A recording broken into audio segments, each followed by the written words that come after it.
Hello बच्चों, कैसे हो आप सब। तो भाई इस क्वेश्चन में मैं आपको बताऊंगा कि सब्स्टिट्यूशन मेथड को कैसे अप्लाई करें। देखो, हिंदी में इसको बोलते हैं प्रतिस्थापन। अब ये प्रतिस्थापन होता क्या है, थोड़ा ध्यान सुनना। मान लीजिए स्कूल लगा हुआ है और उसमें कोई टीचर एब्सेंट हो जाता है, उस टीचर के प्लेस पे कोई दूसरा टीचर आपकी क्लास में आ जाता है, उसको बोलते हैं हम प्रतिस्थापन विधि या फिर सब्स्टिट्यूशन मेथड। क्लियर है। अब करना क्या आपको, ऐसे क्वेश्चन में आपको किसी भी इक्वेशन से, जैसे मान लीजिए मैं इस क्वेश्चन के अंदर पहले इक्वेशन से x की वैल्यू निकालता हूँ तो मुझे मिलेगी -9 + 3y।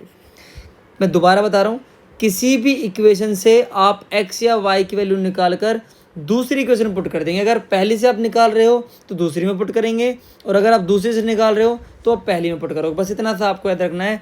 और इसके बाद इसको मान लीजिए इक्वेशन नंबर 3 आप लिखेंगे, equation number 3 put in equation number 2। तो यहाँ पर आप पुट करेंगे तो आपको मिलेगा -9 + 3y + 7y = 8। 2 9 जा 18 + 6y + 7y = 8। ये हो जाएगा 13y और ये होगा हमारे पास 26।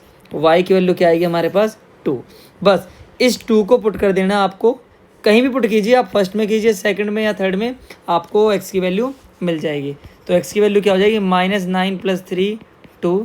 यहाँ पर मैं पुट कर रहा हूँ इसको, तो ये हमारे पास क्या मिलेगा, -9 + 6 यानी कि -3। अगर आपको वेरीफाई करना है तो आप इस वैल्यू को x और y की वैल्यू को किसी भी इक्वेशन में पुट कर सकते हो। देखो, अगर मैं x की वैल्यू -3 यहाँ पुट करता हूँ इस वाले क्वेश्चन में, इक्वेशन में -3 और ये आएगा हमारे पास 2 यानी कि -3 - 6 ये हो जाएगा -9। यानी कि हमारे जो आंसर है वो क्या है, करेक्ट है। ठीक है।